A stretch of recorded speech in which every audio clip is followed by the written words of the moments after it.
काय दौऱ्याचं स्वरूप आहे आणि दौऱ्याचं स्वरूप जसं महाराष्ट्रात इतरत्र असतं तसंच आहे. कार्यकर्त्यांना भेटणं, पदाधिकाऱ्यांशी चर्चा करणं. आणि आज निमित्त आहे आमच्या माऊली शेठचं वाढदिवस. त्या निमित्तानं त्यांनी हे सगळे कार्यक्रम आयोजित केले. पण पावसामुळे त्यांचा जो मुख्य कार्यक्रम आहे बैलगाड्या तो त्यांनी बहुतेक चिखल झाल्यामुळे थांबवलेला आहे, पुढे ढकललेला आहे. तेव्हा परत येऊ.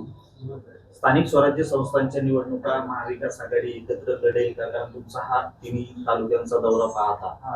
म्हणजे मुळात आम्ही सर्व प्रमुख नेते महाराष्ट्रात जे फिरतो आहोत ते स्थानिक स्वराज्य संस्थांच्या निवडणुका जाहीर झाल्यामुळे सुप्रीम कोर्टाकडून, सरकारकडून नाही. सरकारच्या मनात असतं तर त्याने अजून 4 वर्ष रखडवलं असतं. पण सुप्रीम कोर्टानं दणका दिल्यामुळे महानगरपालिकांच्या, जिल्हा परिषदांच्या निवडणुका त्यांना आता घ्याव्या लागतील. आता तुम्ही म्हणताय त्यानुसार एक तुमचं म्हणणं बरोबर आहे की महाविकास आघाडी म्हणून लढेल का? आमचा प्रयत्न राहील की महाविकास आघाडी जी आहे ती कायम राहावी. फक्त विधानसभा आणि लोकसभा एवढ्यापुरती मर्यादित न राहता जिल्हा परिषद आहे किंवा इतर काही निवडणूक आहेत, पण ते आम्ही आमचे जे स्थानिक पदाधिकारी आहेत त्यांच्यावरती आम्ही सोडतो. स्थानिक लेवलला सगळ्यांनी एकत्र बसून निर्णय घ्यावा ही आमची भूमिका आहे आणि ती तशीच राहील. निवडणूक जिंकल्यानंतर पक्षानेच आमदारकीचा राजीनामा मागितल्याचं छगन भुजबळ यांनी मोठा गौप्यस्फोट केलाय. पक्षातच त्यांची कोंडी होत असल्याने त्यांच्या पक्षाविषयी मी कसं काय बोलू? त्यांच्या पक्ष मुळात त्यांचा पक्ष नाही. ते ज्या पक्षामध्ये आहेत अजित पवारांच्या तो पक्षच नाही, तो चोरलेला पक्ष आहे. त्या पक्षाचे प्रमुख अमित शहा आहेत, ते दिल्लीत बसतात. त्यांचा जो पक्ष आहे किंवा एकनाथ शिंदेचा जो पक्ष आहे तो त्यांचा पक्ष नाही. तो एकनाथ शिंदेचा पक्ष हा अमित शहाचा पक्ष आहे. किंवा अजित पवारचा पक्ष जो आहे अजित पवारांचा तो सुद्धा अमित शहांचा पक्ष आहे. म्हणून त्यांनी जे सांगितलं भुजबळांनी की मला मंत्री करण्यामध्ये अमित शहा आणि नरेंद्र मोदी आणि देवेंद्र फडणवीस यांचं योगदान आहे. त्यांनी अजित पवारांचं नाव घेतलंय का? मी तेही मान्य करतो की त्यांचा पक्ष अमित शहांचा पक्ष आहे. तर ते त्यांच्या अंतर्गत जे काय आहे ते त्यांचा विषय आहे.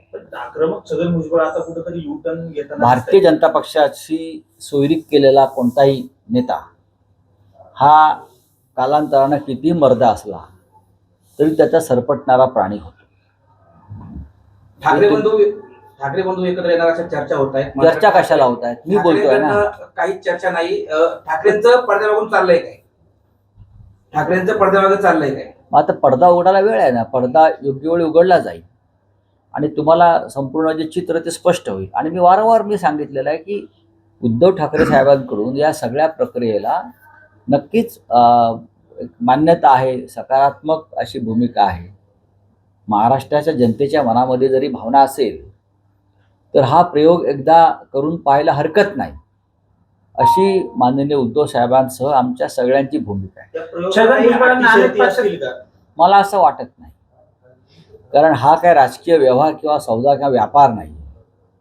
भाजपाशी किंवा अन्य पक्षाशी व्यापार होऊ शकतो. पण मनसेच्या नेत्याने सांगितले की प्रस्ताव तुम्ही द्यावा. मी काय कोणाचे प्रस्ताव कोण काय बोलते त्याच्याविषयी काय हे नाही. शिवसेना हा 55 वर्षापेक्षा जुना पक्ष आहे.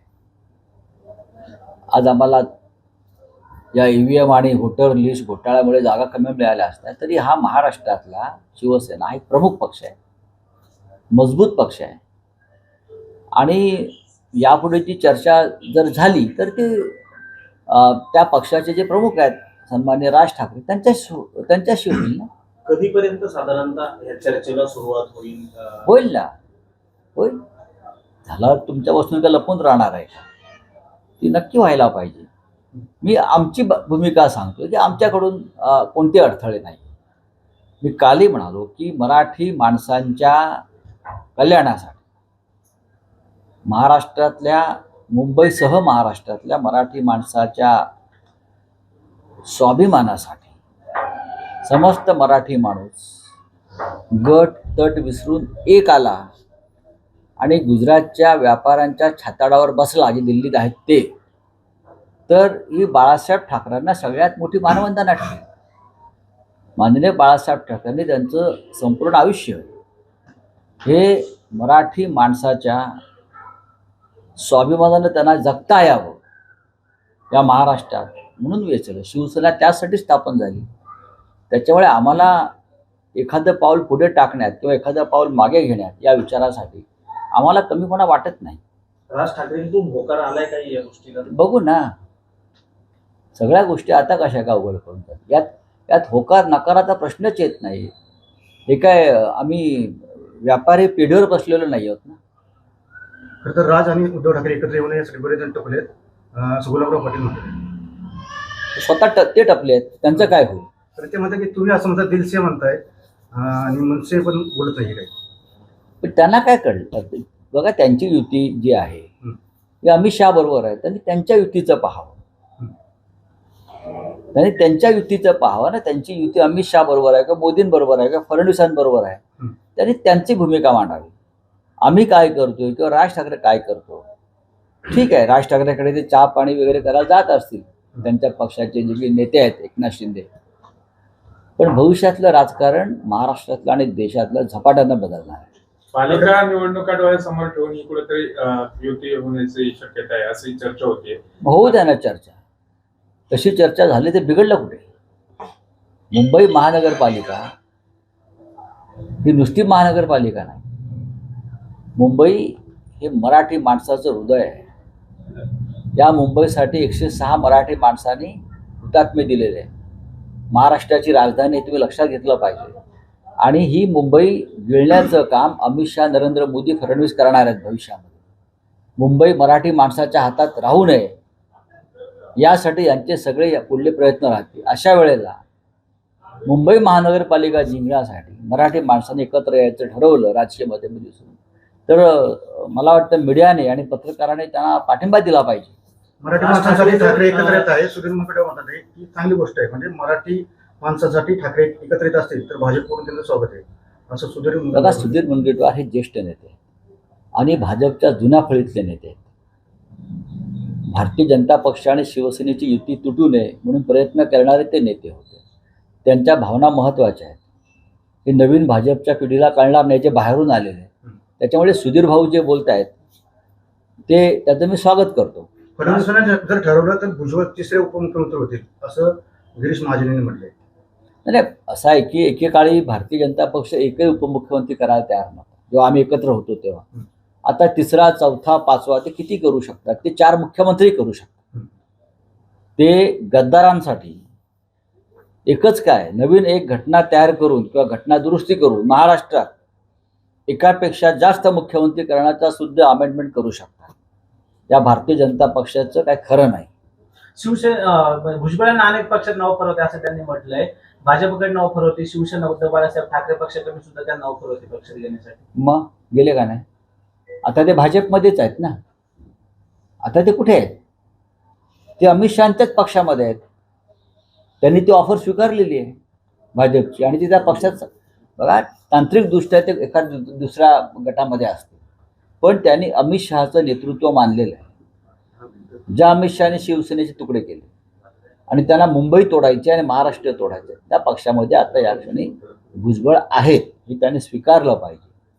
हेच भुजबळ कधी काळी मराठी माणसासाठी, सीमा प्रश्नासाठी आणि महाराष्ट्रासाठी रस्त्यावर येऊन झगडत होते. राज ठाकरे उद्धव ठाकरे बरोबर आल्यानंतर महाविकास आघाडीचा घटक म्हणून राज ठाकरे समाविष्ट होतील का? हा पुढला विषय आहे. चला, थँक्यू. राज्य महिन्याच्या रुपाली चाकणकर यांचं तालुक्यामध्ये बिबट्यांची संख्या खूप आहे. बिबट्या राहील नाही तर मी राहील असं म्हणून शरद सोनवणे आमदार झाले, तर बिबट्यांची संख्या कमी झालेली नाही, सरकारचं दुर्लक्ष होतं. मग तुम्ही आमदारांना का प्रश्न विचारत नाही? बिबट्या राहतील किंवा मी राहीन, ते आहेतच, पण दिसतात कुठे? बिबट्या दिसतोय तरी. काल सुद्धा दिसले नाच कुठे अजित पवारांच्या कार्यक्रमात, सरकारी कार्यक्रमात. तसं कोणतरी मला सांगत होतं.